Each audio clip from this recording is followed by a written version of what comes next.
Welcome to the Snoozecast, the podcast designed to help you fall asleep. On the Snoozecast, we read excerpts from public domain works as well as original stories. We'd like to thank our listeners.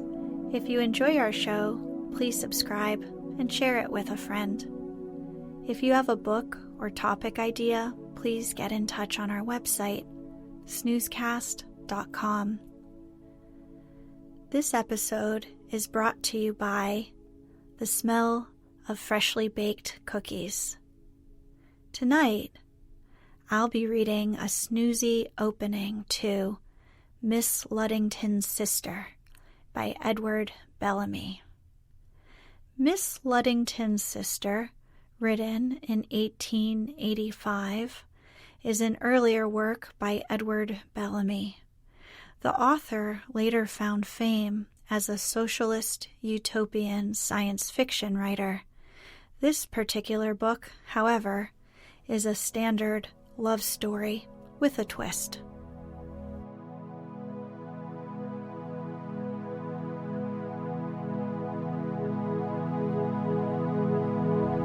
Let's get cozy.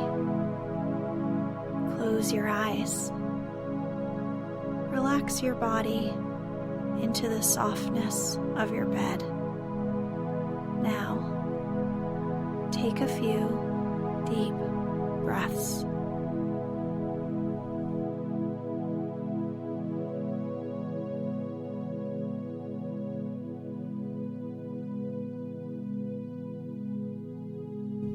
Chapter 1.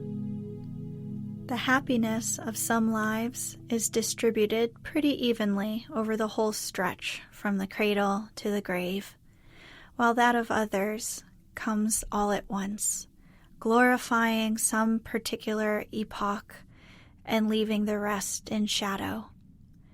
During 1, 5, or 10 blithe years, as the case may be, all the springs of life send up sweet waters.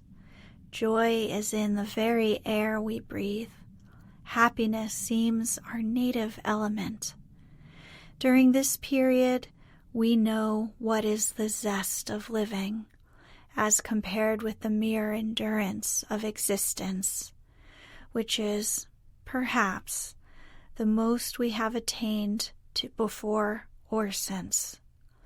With men, this culminating epoch comes often in manhood, or even at maturity, especially with men of arduous and successful careers. But with women, it comes most frequently, perhaps in girlhood and young womanhood. Particularly is this wont to be the fact with women who do not marry, and with whom, as the years glide on, life becomes lonelier and its interests fewer. By the time Miss Ida Ludington was 25 years old, she recognized that she had done with happiness, and that the pale pleasures of memory were all which remained to her. It was not so much the mere fact that her youth was past, saddening though that might be, which had so embittered her life, but the peculiarly cruel manner in which it had been taken from her. The Ludingtons were one of the old families of Hilton, a little farming village among the hills of Massachusetts. They were not rich, but were well-to-do, lived in the largest house in the place, and were regarded somewhat as local magnates. Miss Ludington's childhood had been exceptionally happy, and as a girl she had been the belle of the village. Her beauty, together with her social position and amiability of disposition, made her the idol of the young men, recognized leader of the girls, and the animating and central figure in the social life of the place. She was about 20 years old, at the height of her beauty and in the full tide of youthful enjoyment, when she fell ill of a dreadful disease, and for a long time lay between life and death. Or, to state the case more accurately, the girl did die. It was a sad and faded woman who rose from that bed of sickness. The ravages of disease had not left a vestige of her beauty. It was hopelessly gone. The luxuriant, shining hair had fallen out and been replaced by a scanty growth of washed-out hue. The lips, but yesterday so full and red and tempting, were thin and drawn and colorless, and the rose-leaf complexion had given place to an aspect so cruelly pitted, seamed, and scarred that even friends did not recognize her. The fading of youth is always a melancholy experience with women, but in most cases the process is so gradual as to temper the poignancy of regret, and perhaps often to prevent its being experienced at all, except a vague sentiment. But in Miss Ludington's case the transition had been piteously sharp and abrupt. With others, ere youth is fully past its charms, are well-nigh forgotten in the engrossments of later years, but with her there had been nothing to temper the bitterness of her loss. During the long period of invalidism which followed her sickness, her only solace was a miniature of herself, at the age of 17, painted on ivory, the daguerreotype process not having come into use at this time, which was toward the close of the 3rd decade of the present century.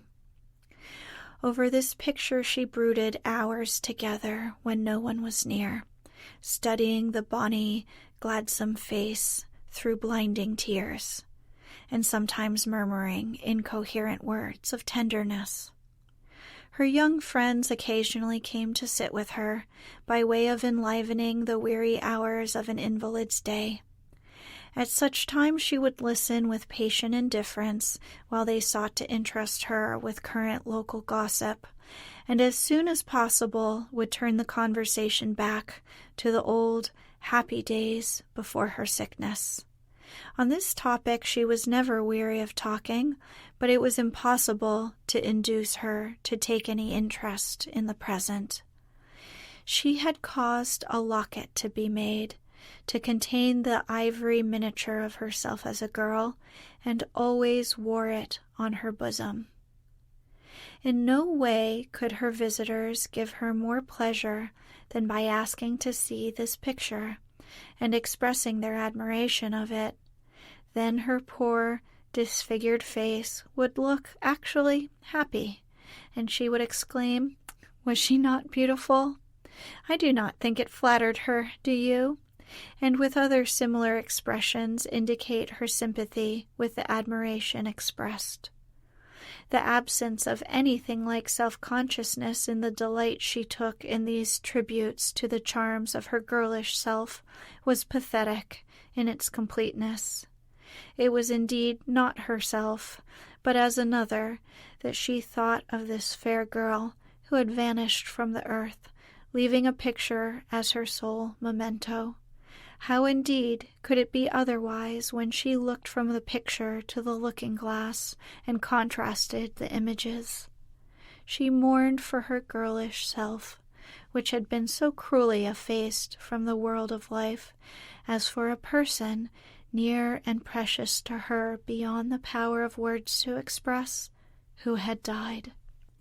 From the time that she had first risen from the sick-bed, where she had suffered so sad a transformation, nothing could induce her to put on the brightly colored gowns, beribboned and ruffled, and gaily trimmed, which she had worn as a girl, and as soon as she was able, she carefully folded and put them away in lavender, like relics of the dead.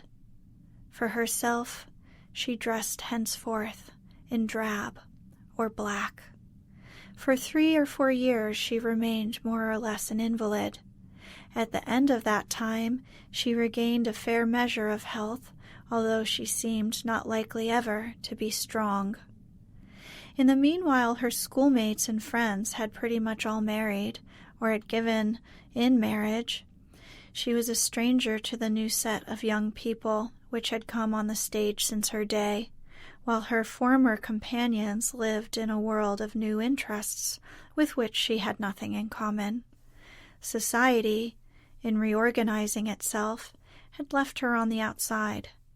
The present had moved on, leaving her behind with the past. She asked nothing better. If she was nothing to the present was still less to her.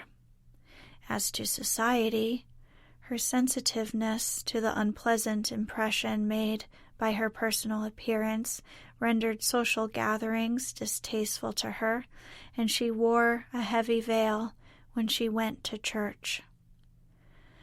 She was an only child. Her mother had long been dead, and when about this time her father died, she was left without near kin. With no ties of contemporary interest to hold her to the present, she fell more and more under the influence of the habit of retrospection. The only brightness of color which life could ever have for her lay behind in the girlhood which had ended but yesterday, and was yet so completely ended. She found her only happiness in the recollections of that period which she retained. These were the only goods she prized, and it was the grief of her life that, while she had strong boxes for her money, and locks and keys for her silver and her linen, there was no device whereby she could protect her stores of memories from the slow wasting of forgetfulness. She lived with a servant quite alone in the old Ludington homestead, which it was her absorbing care to keep in precisely the same condition, even to the rearrangement of the furniture in which it had always been. If she could have ensured the same permanence in the village of Hilton, outside the homestead enclosure, she would have been spared the cause of her keenest unhappiness. For the hand of change was making havoc with the village. The railroad had come, shops had been built, and stores and new houses were going up on every side, and the beautiful hamlet, with its score of 2 of old-fashioned dwellings, which had been the scene of her girlhood, was in a fair way to be transformed into a vile manufacturing village.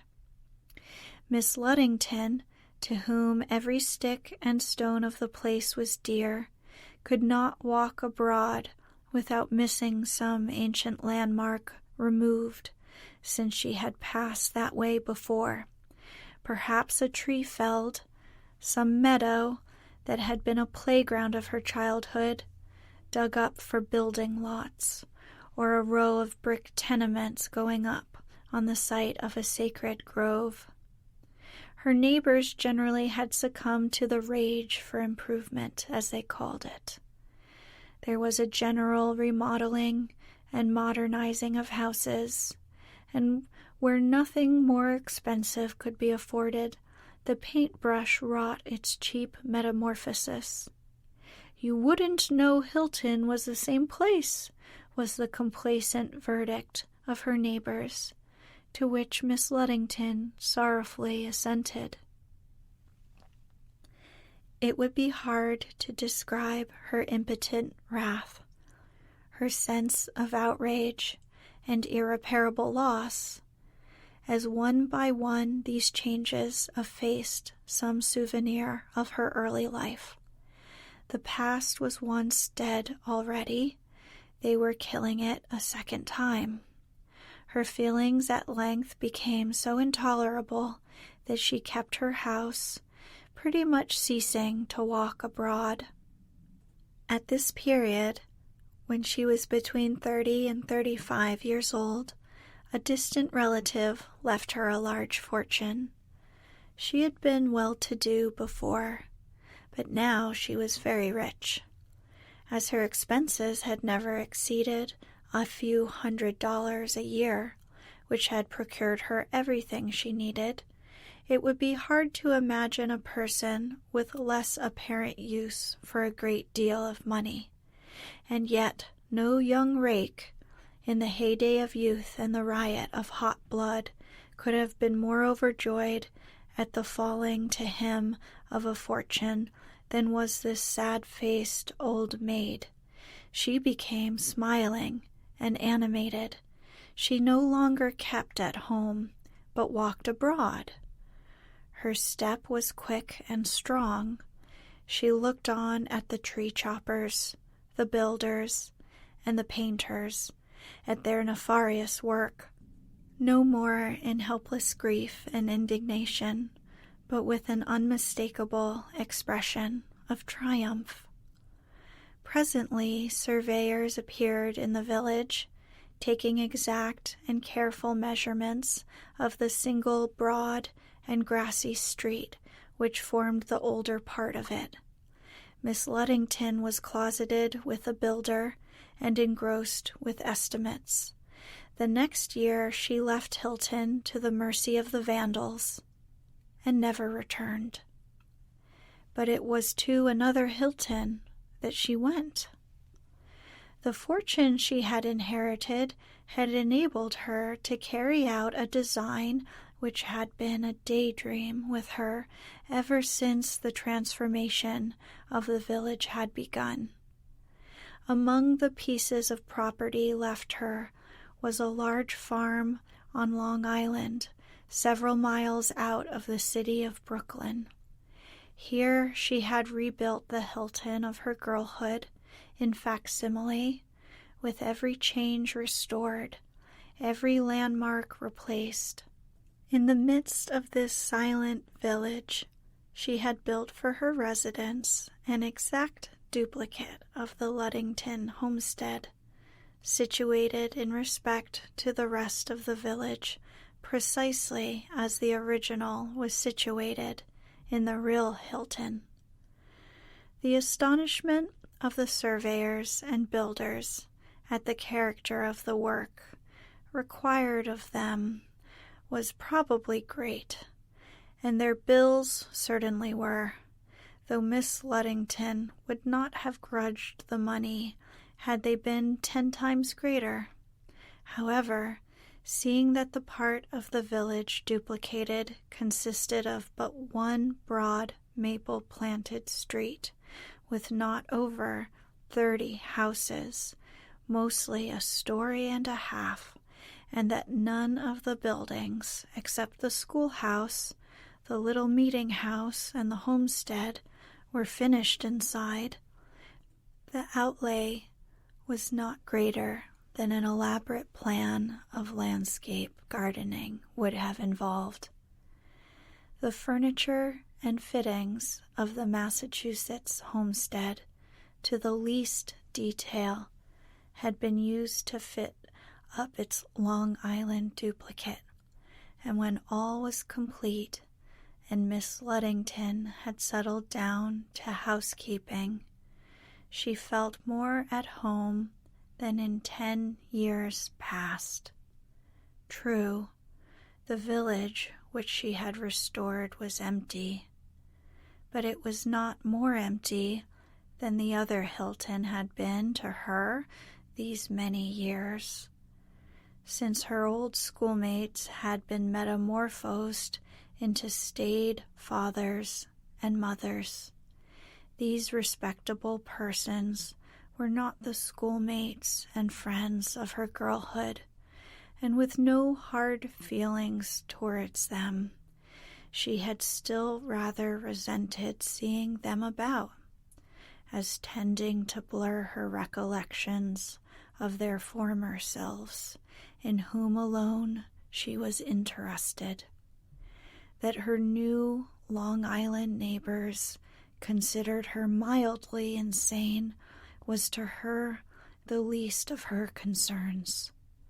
The only neighbors she cared about were the shadowy forms which peopled the village she had rescued from oblivion, whose faces she fancied smiling gratefully at her from the windows of the homes she had restored to them.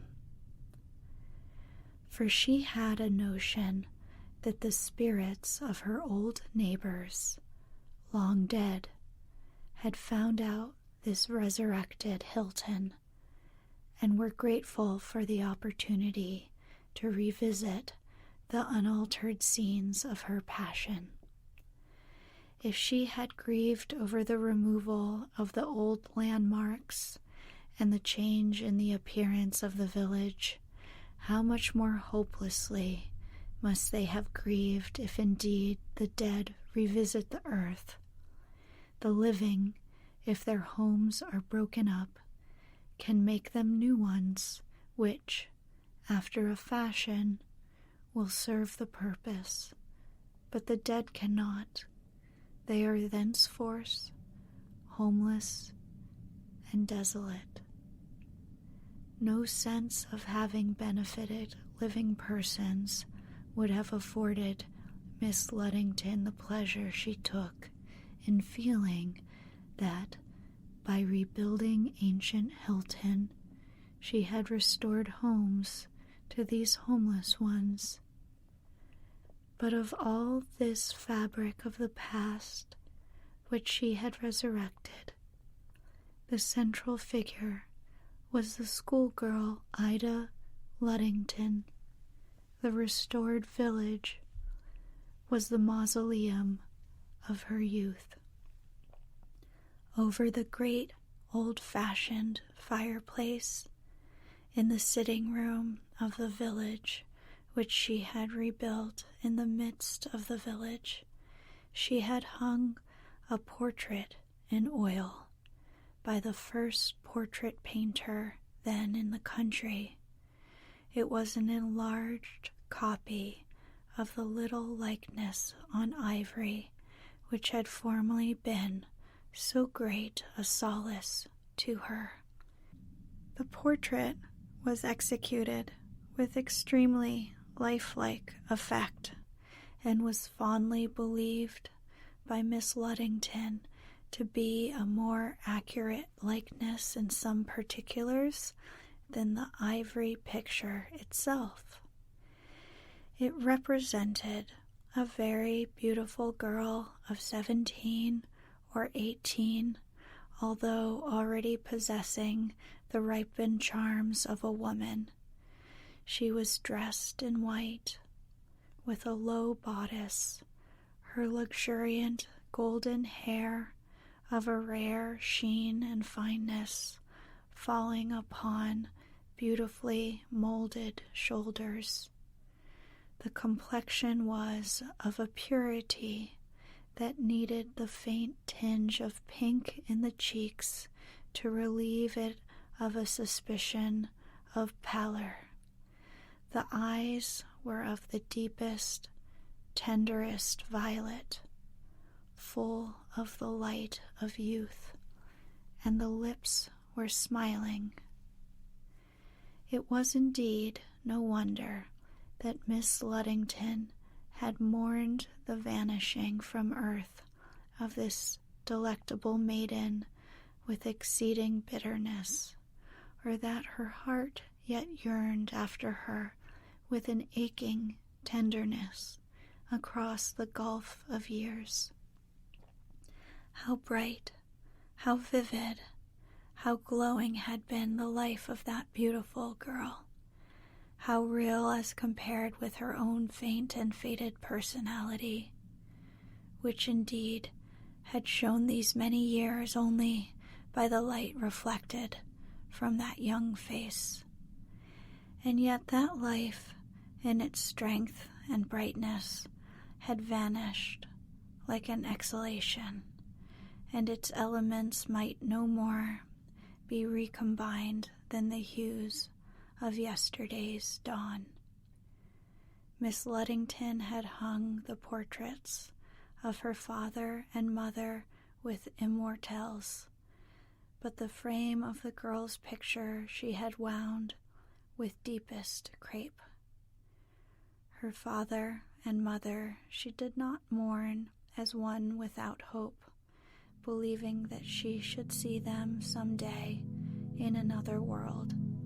But from the death of change which the girl had died, no Messiah had ever promised any resurrection.